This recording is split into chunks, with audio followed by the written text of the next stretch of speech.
Shalom, bien-aimés dans le Seigneur.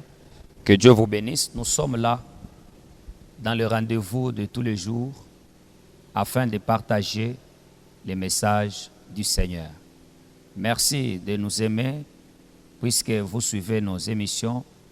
Vous nous suivez à notre nom, Pasteur Daniel Kayembe, sur Facebook, sur YouTube.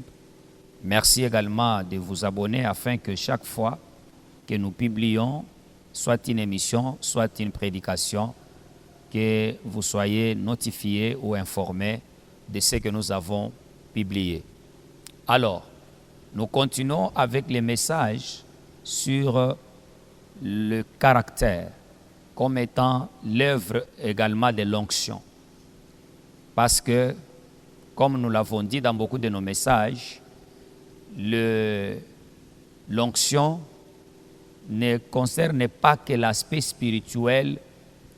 L'œuvre de l'onction ou la mission que Dieu donne n'est pas séparée du caractère.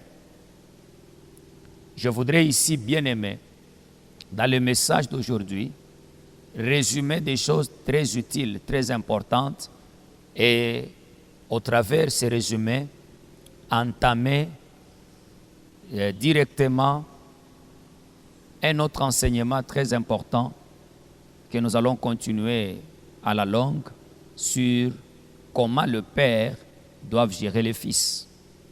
Et c'est très important.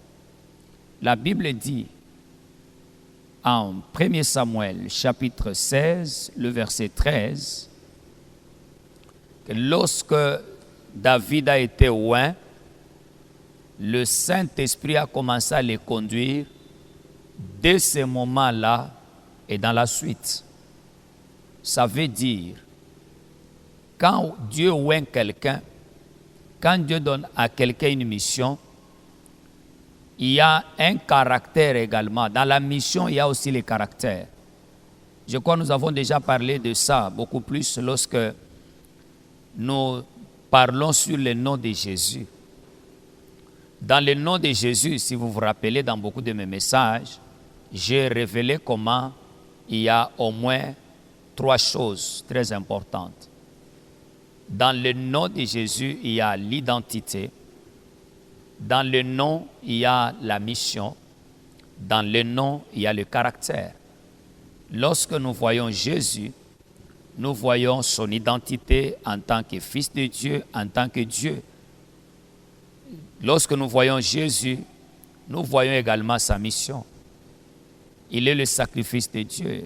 Lorsque nous voyons Jésus-Christ bien-aimé, nous voyons celui qui a été oint par Dieu pour nous apporter le salut. Dans le nom de Jésus, il y a les caractères. Pourquoi aujourd'hui les gens refuseraient de prendre le nom de Caïn? Pourquoi les jeunes filles ne prennent pas le nom de Delilah? Pourquoi les gens ne prennent pas le nom de Judas? C'est parce que à un nom correspond également le caractère. Bien-aimé dans le Seigneur. Voilà pourquoi, quand Dieu oint quelqu'un, automatiquement, la mission que Dieu lui donne lui exige de connaître ou d'apprendre ou d'être formé par rapport à la mission. C'est pourquoi nous parlons de caractère. Mais beaucoup de gens prennent la mission, ils refusent les caractères liés à la mission. Je voudrais ici, bien aimé, encore vous dire, dans chaque œuvre, dans chaque mission, dans chaque responsabilité, il y a un caractère qui correspond à cette responsabilité. Si Dieu te oint, si Dieu te prophétise, si Dieu fait de toi une femme de valeur, une femme bénie dans les mariages, comme il l'a fait avec Esther, Dieu te bénit dans le domaine du travail, comme il l'a fait avec Joseph, Dieu te bénit, comme il l'a fait avec Pierre, tu deviens un grand homme de Dieu. Dieu t'élève, comme il l'a fait avec David, il l'a pris en brousse, tu deviens un homme influent. Qu'est-ce qui arrive? Il y a un caractère qui doit maintenant être le tien. il y a un caractère qui doit maintenant faire partie de ta conduite et de ta vie. Donc, bien-aimé, toi qui me regardes, que tu sois pasteur, il y a une conduite, il y a un caractère par rapport à l'onction que tu as reçue pastorale, il y a un caractère lié à la vie pastorale. Tu es pasteur adjoint, il y a un caractère lié à cette fonction-là. Tu es protocole à l'église, il y a un caractère lié à cela. Tu es la femme mariée, il y a un caractère lié à cela. Donc, dans tous les domaines, tu es chef dans une entreprise, il y a un caractère lié à cette fonction-là. Voilà pourquoi les gens comme les Daniel, lorsqu'on les a recrutés, on ne les a pas directement pris et on leur donne des postes. Voilà quelqu'un comme Esther. Lorsqu'Esther a été recrutée parmi d'autres filles qui devaient être encadrées parce que parmi elles, le roi devait choisir une, elle est passée à la formation du caractère, la formation du mode de vie.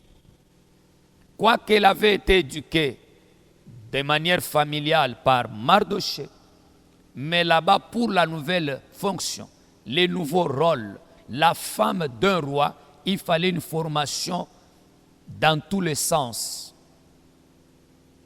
Les Daniel ont été éduqués, rééduqués, enseignés comment ils doivent se comporter, se tenir.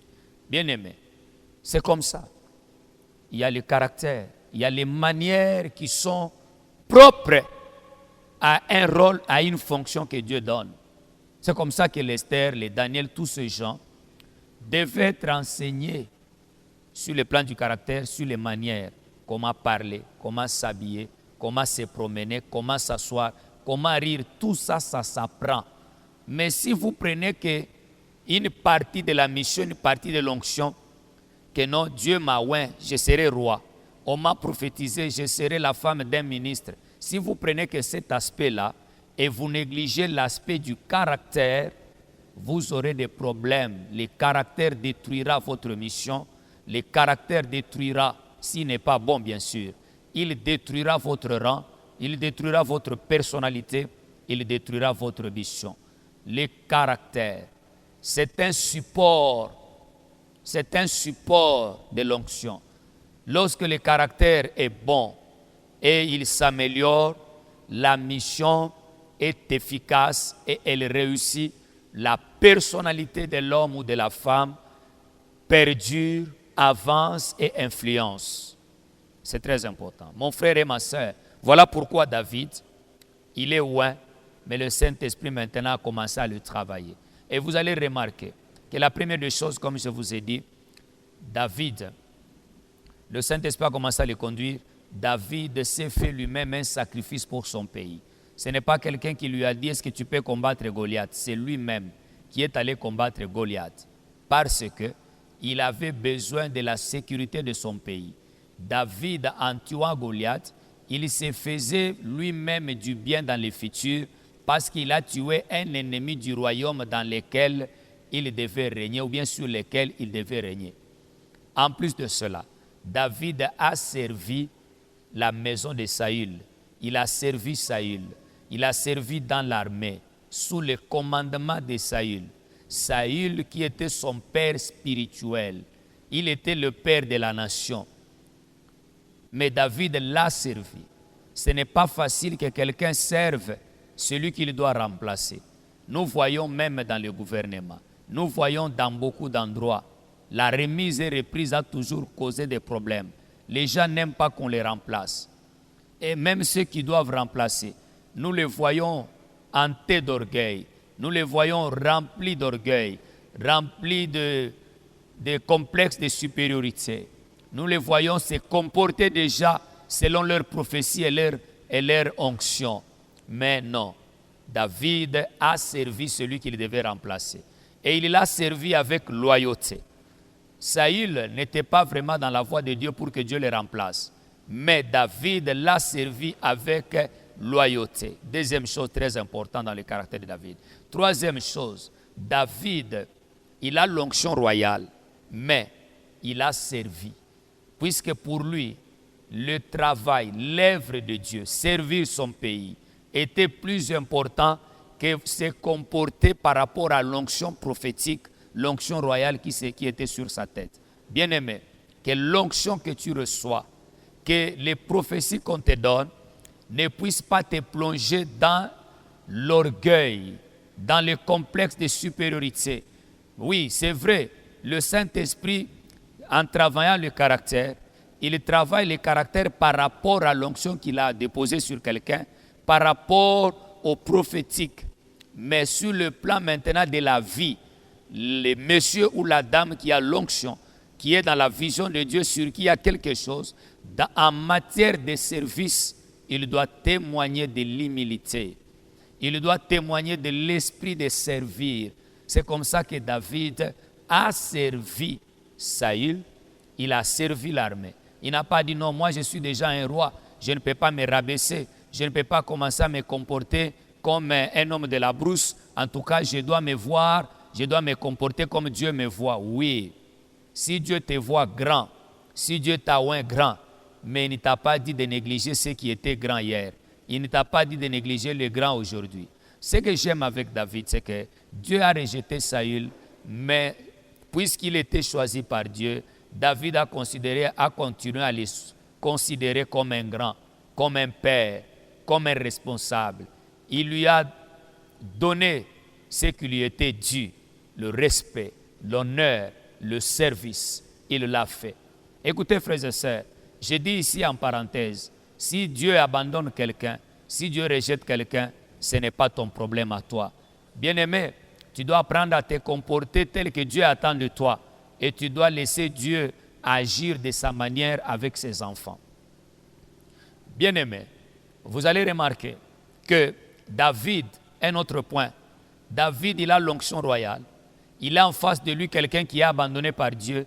Mais David n'avait jamais entretenu de voies et moyens pour devenir roi.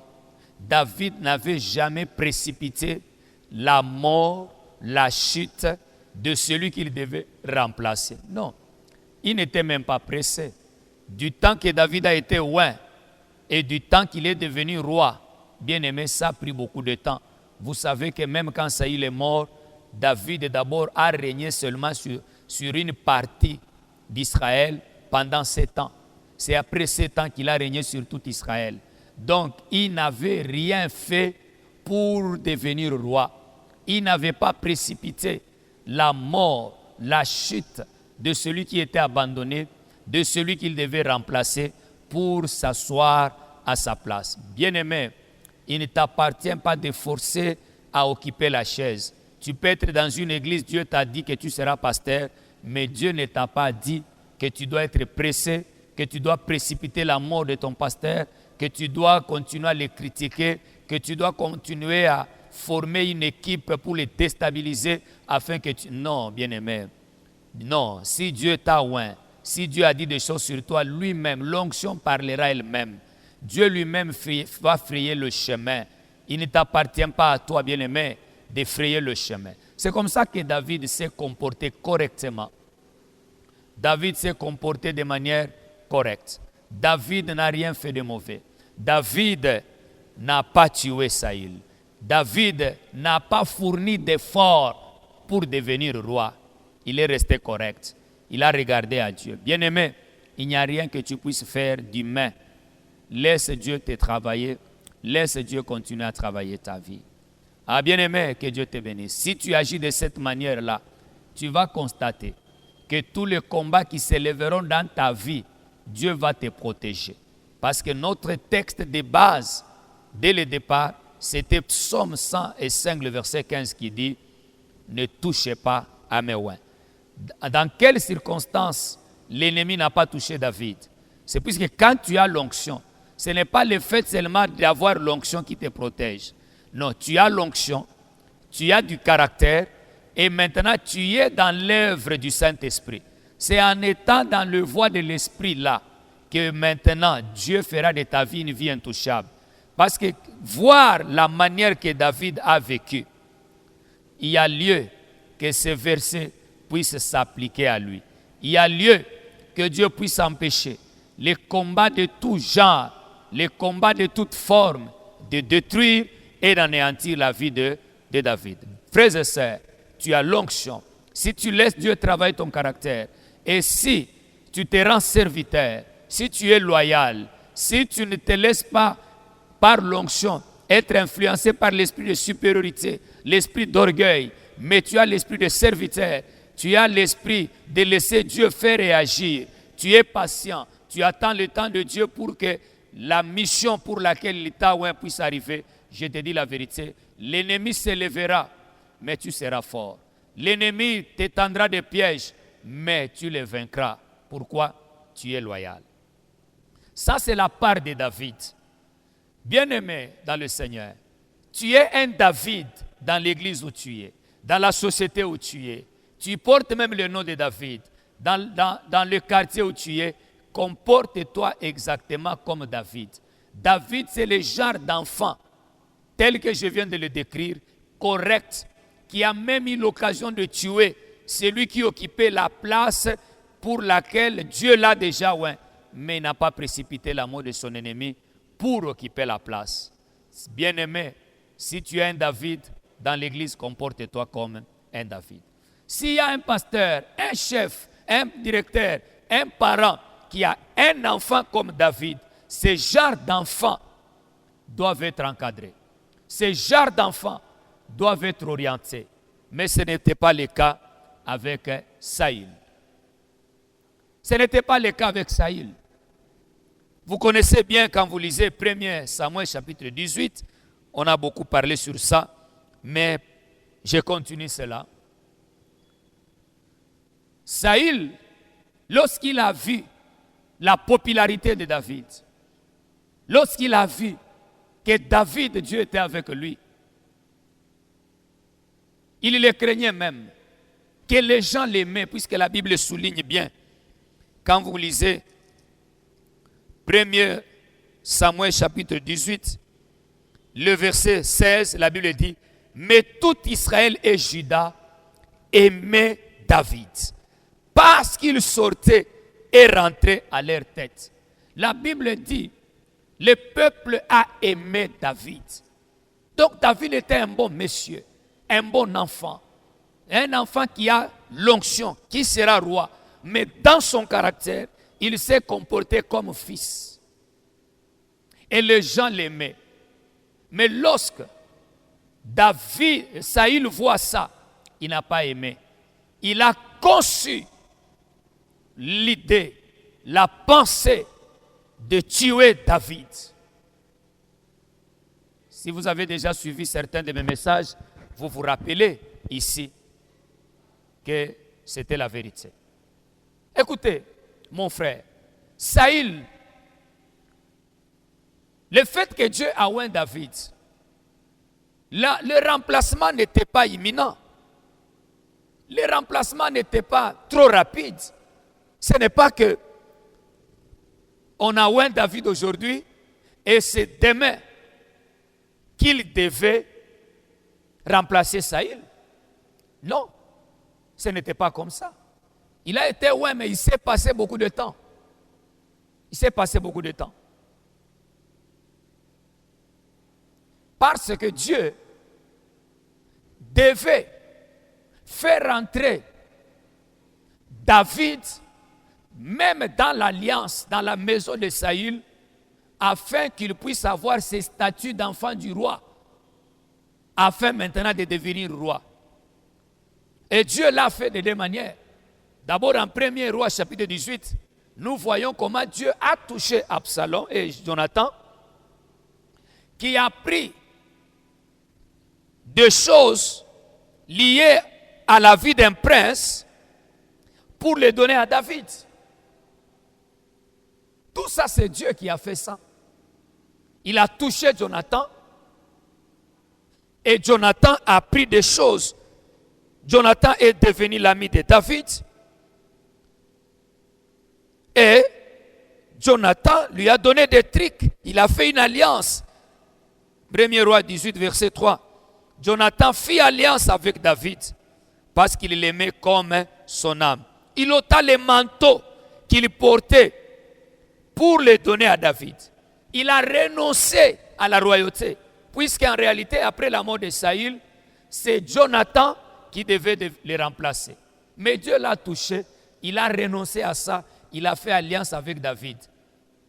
Deuxième chose, if David a pris par mariage une fille de Saül, et en prenant la fille de Saül, il devenait par alliance l'enfant de Saül. Ce qui lui donnait automatiquement le rôle d'un prince, le travail d'un prince. Ce qui lui donnait l'accès à la royauté. Vous voyez que malgré l'onction, Dieu a normalisé les choses. Et David s'est laissé encadrer, orienter par Dieu, selon que lui-même a commencé les choses et comment il a normalisé les choses. Mais, malheureusement, Saül, qui devait être remplacé. J'ai dit encore aujourd'hui, bien-aimés, l'onction de remplacement existe. Dans nos églises, les gens doivent comprendre que quand on vous donne des postes, ces postes ne sont pas éternels. Puisque dans beaucoup d'églises, lorsque quelqu'un avait la responsabilité, maman présidente, vice-pasteur, je ne sais pas comment, lorsqu'on les remplace, ça crée des problèmes, ça crée des divisions, parce que les gens estiment que les postes qu'on leur donne sont irremplaçables. Non, frères et sœurs, je te répète encore aujourd'hui, le remplacement est biblique. Dieu a demandé à Élie d'aller oindre Élisée pour le remplacer. Dieu a oint David pour remplacer Saül. Frères et sœurs, Dieu peut te remplacer. Tu peux mal travailler, Dieu choisit quelqu'un d'autre. Donc il ne faudrait pas diviser l'église, il ne faudrait pas créer des problèmes, il ne faudrait pas te comporter mal puisqu'on t'a remplacé. Reste à l'église. Et d'ailleurs, beaucoup de gens qu'on remplace dans les églises quittent l'église. Beaucoup de gens qu'on remplace deviennent ennemis des gens qui les ont remplacés. Non, les gens qui ont l'onction de Dieu en réalité ne peuvent pas être ennemis, puisque tous tirent l'onction de Dieu, tous sont enfants de Dieu, tous travaillent avec le même esprit, avec la même capacité que Dieu leur donne. Mais Saül n'a pas compris cela. Il a conçu la haine et il a décidé de combattre David. Et il a engagé tous les moyens. Je vous ai déjà dit les 5 moyens que Saül, je m'excuse, avait utilisés pour tuer David, pour bloquer David. Ici, je voudrais parler d'abord, maintenant, à un Saül. Un Saül ici, c'est l'image d'un père, c'est l'image d'un pasteur, c'est l'image d'un parent, c'est l'image d'un directeur, d'un responsable, c'est l'image de quelqu'un à qui Dieu a donné la charge, à qui Dieu a donné des enfants sous les ailes duquel ou desquels ces enfants doivent évoluer. Frères et sœurs, vous n'êtes pas éternels. Je répète ça. Ce n'est pas pour rien que Dieu vous a donné des enfants. C'est pour votre relève. Et je voudrais aller même plus loin jusqu'à dire, un homme comme David, c'était un enfant que Dieu a oint pour corriger l'erreur que le père a fait. Je ne suis pas ici pour dénoncer les erreurs des pères. Mais dans la Bible, nous voyons également que les pères ont commis des erreurs. Et ces erreurs ont été arrangées, corrigées, perfectionnées par les fils que Dieu a oints. Oui, lisez dans la Bible. Il y a aussi des enfants que Dieu a oints, avec qui Dieu a travaillé, et que par eux, les erreurs de père ont été corrigées. Ont été corrigées. Lorsqu'un père a commis des erreurs, mais c'est par ses enfants, les enfants, de manière souveraine de Dieu, que certaines choses seront redressées, seront corrigées. Mais Saül a décidé de tuer David. On ne tue pas un David. On ne déstabilise pas un David. Un véritable père ne détruit pas ses propres enfants. Un véritable père ne maudit pas ses propres enfants. Un véritable père n'a pas de la haine contre ses propres enfants. Comment se fait-il qu'un père peut avoir de la haine, de la jalousie, peut travailler contre ses enfants? Non. Un véritable père ne détruit pas. Je répète ça. Un véritable père ne détruit pas les enfants. Un véritable père ne tue pas les enfants. Un véritable père ne combat pas la grâce que lui-même a travaillé avec Dieu. Un véritable père n'enterre pas, ne précipite pas l'enterrement de ses enfants. Il n'annonce pas le chèque, la chute de ses enfants. Un véritable père continue à travailler. Oui, les fils peuvent commettre des erreurs. Mais dans le cadre de David, je ne vois pas là où David a fait du mal pour mériter la mort. Il y a dans des églises de David aussi les enfants qui sont corrects, les enfants qui sont droits, les enfants que Dieu a qui doivent prendre la relève de leur père, la relève de leur société, la relève de leur pasteur, qui sont loyaux, des enfants loyaux. Ces enfants doivent être encadrés. Ce sont des enfants qu'il faut soutenir. Ce sont des enfants pour lesquels il faut prier. Ce ne sont pas des enfants qu'il faut abattre. Ce ne sont pas des enfants qu'il faut étouffer. Ce ne sont pas des enfants qu'il faut anéantir. Non. Non. Si tu as ce caractère, si tu es ce Saül-là, l'amour qui était en toi a été détruit par l'ennemi. Et maintenant tu te retrouves que tu as de la haine envers tes propres enfants qui excellent, qui avancent, puisqu'ils ont été loin. D'ailleurs, loin dans ton royaume, loin dans ton environnement. Non. Demande à Dieu de retourner l'amour dans ton cœur, mon frère pasteur, mon frère parent biologique, mon frère directeur. Tu dois avoir le cœur d'amour et tu dois soutenir, puisque soutenir David, c'est soutenir la continuité du royaume, c'est soutenir la stabilité du royaume, c'est se soutenir soi-même. David, c'est un enfant correct qu'il faut soutenir. Ne tue pas les David. Mon frère, ne tue pas les enfants qui ont l'étoile. Ne nous comportons pas comme dans le monde. Le monde anéanti, surtout dans les pays africains.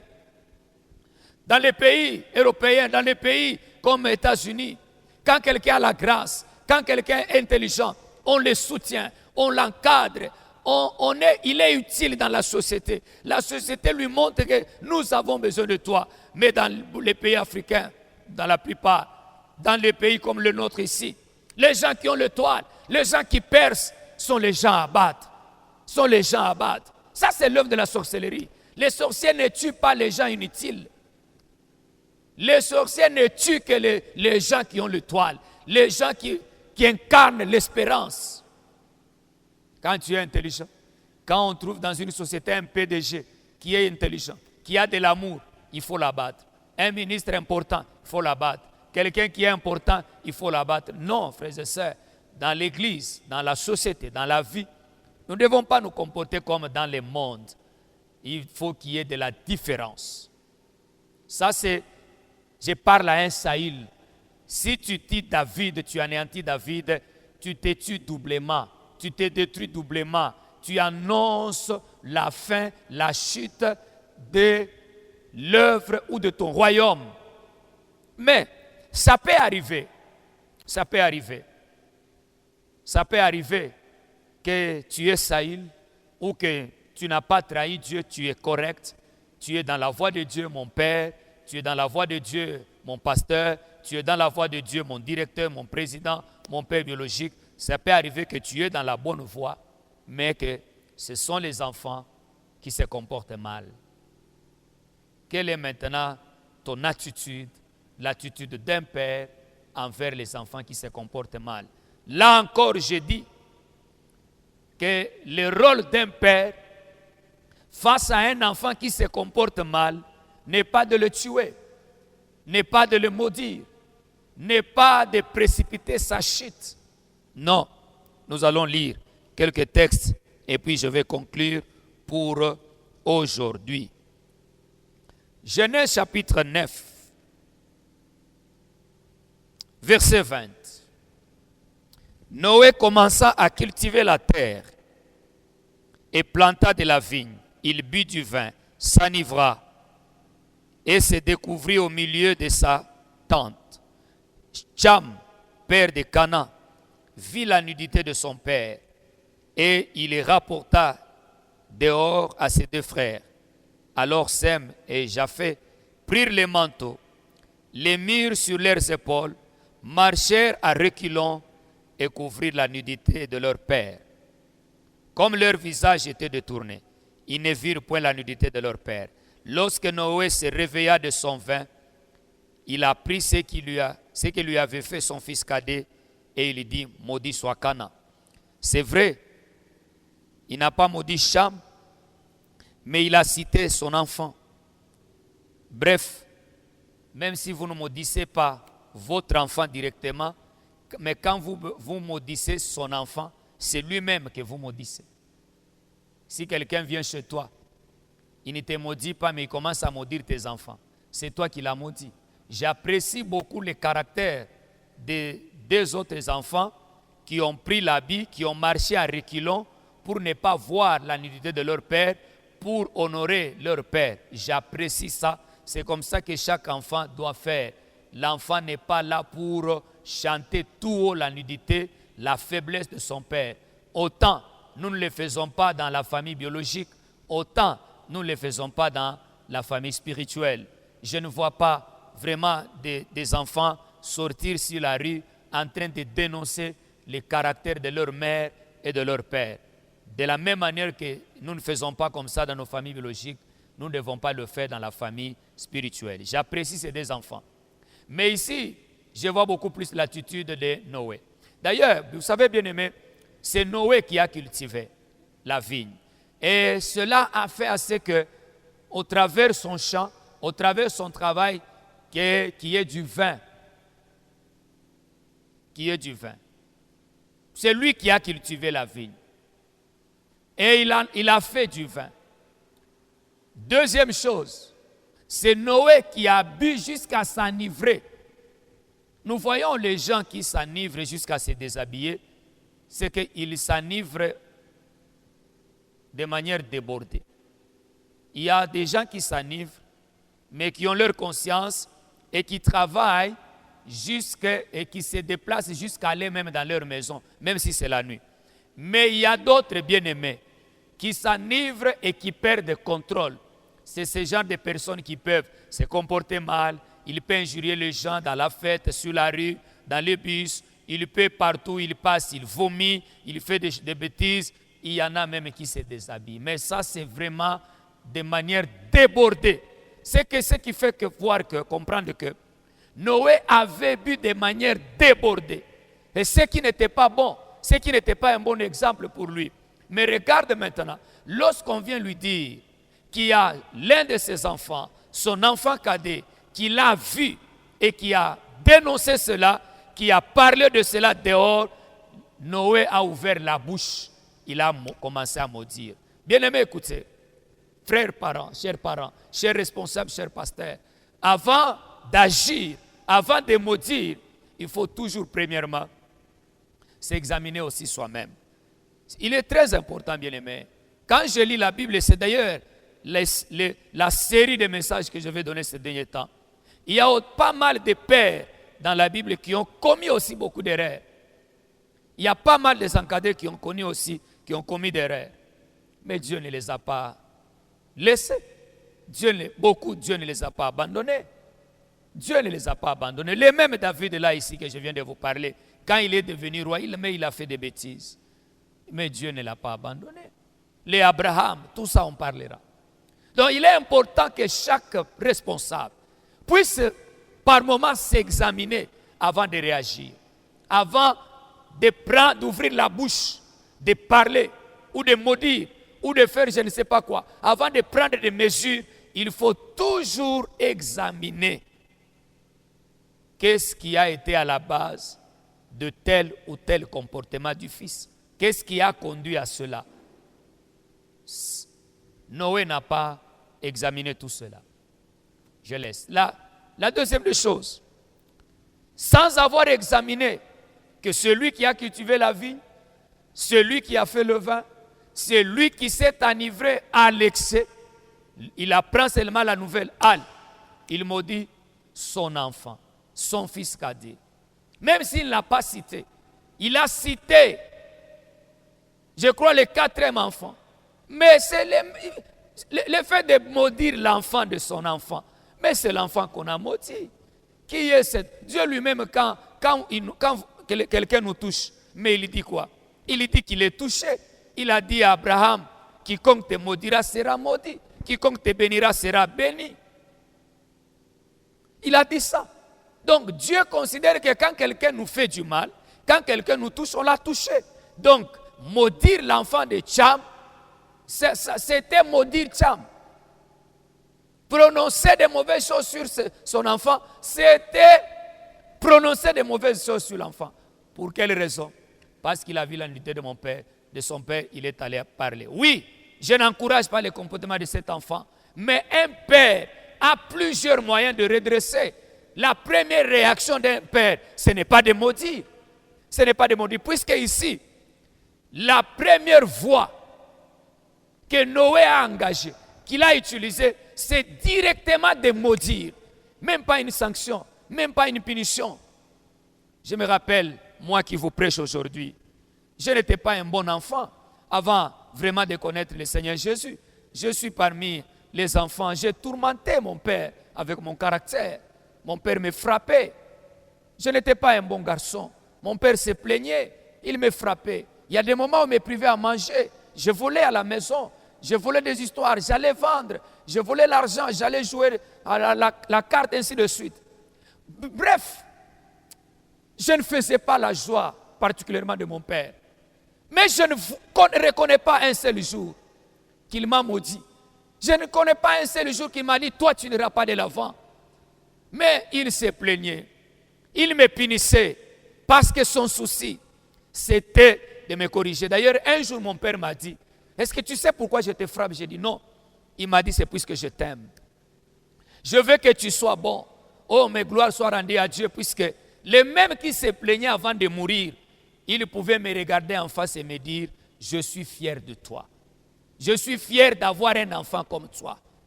Et je bénissais le Seigneur pour ça. J'ai reçu le cœur de mon père avant sa mort en me comportant maintenant correctement. Vous voyez, mon père m'a donné la chance. Il m'a donné l'opportunité d'arranger. Il ne me maudissait pas. Et aujourd'hui, s'il était vivant, s'il pouvait me voir là où il est, il se réjouirait du travail qu'il a fait, qu'il a commencé par la grâce de Dieu dans ma vie. Un père n'a pas comme première réaction la malédiction. Un père n'a pas comme première réaction souhaiter des mauvaises choses à ses enfants, à l'église, parce qu'ils ont péché. Non, arrêtez ce comportement. La chair, là, ici où nous prêchons, ce n'est pas le lieu de maudire les gens. C'est vrai, les enfants peuvent faire commettre des bêtises. Il faut les appeler à côté. Il faut les redresser. Il faut les conseiller. Il faut attendre 2, 3, 4 fois pour prendre certaines mesures. Mais la première réaction d'un père doit être la réaction de l'amour, la réaction de sauvegarder, la réaction d'aider, la réaction de soutenir, la réaction de perfectionner, de vouloir arranger et perfectionner la vie de l'enfant. Mais Noé n'a pas fait ça, il a maudit. Quelqu'un d'autre, c'est Élisée. Un homme rempli d'esprit, un homme oint, un homme puissant. Mais quand vous lisez la manière, lui, il a hérité la grâce de la part d'un homme de Dieu fort et puissant, Élie. C'est vrai, la Bible ne nous dit pas qu'il lui a fait du mal. Ce qu'il a reçu là, il l'a reçu au travers de son père, Élie. Mais maintenant, lui, après Élisée, quand vous lisez la Bible, il n'y a pas eu de prophète issu de lui. Il n'y a pas eu de prophète émanant d'Élisée. Parce que l'unique fils qu'il avait, Géasi, il l'a maudit Il l'a maudit.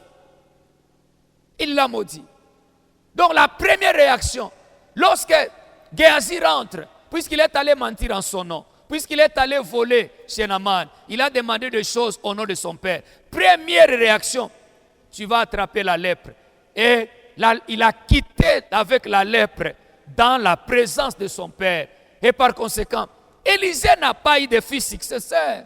Pourquoi? Puisqu'il a maudit son enfant, il a maudit son successeur, il a maudit son serviteur. Bien-aimé, quand tu maudis tes enfants, tu resteras sans successeur.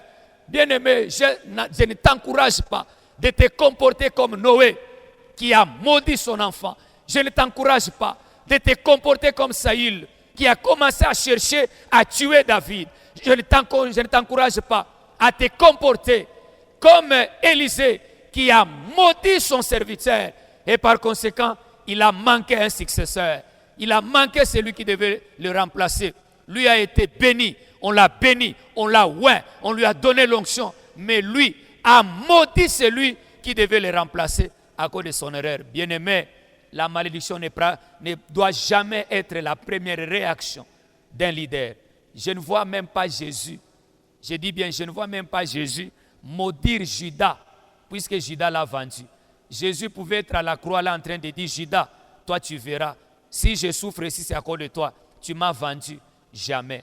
Et je suis certain que si Judas était rentré, Jésus allait le pardonner. Un pasteur n'est pas là pour, chaque fois quand il a la chair, il doit maudire les gens. Non, frère, pasteur, papa, tu ne peux pas prendre la place de Dieu. Jésus n'est pas mort pour que toi tu commences à maudire les gens. Les erreurs dans le passé, il y en avait, il y en a, il y en aura.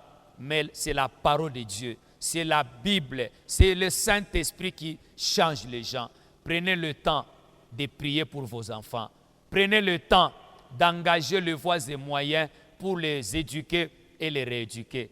Parce que si vous maudissez vos propres enfants, vous manquerez l'histoire, vous manquerez des successeurs, vous allez arrêter la continuité de votre grâce, la continuité de votre ministère. Ne sois pas un Noé, ne sois pas un Élisée, ne sois pas un Saül. Sois le type de pères qui passent leur temps à encadrer, à prier, à former et à bénir leurs enfants, surtout les enfants qui sont utiles, et à aider même ceux qui sont dans la faiblesse, parce qu'ils peuvent changer demain.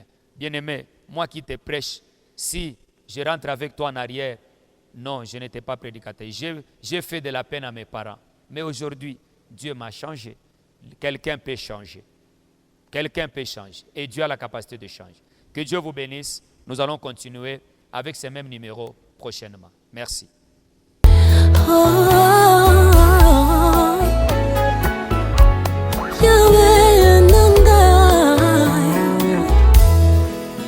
Yozali posa oyo esilaka te.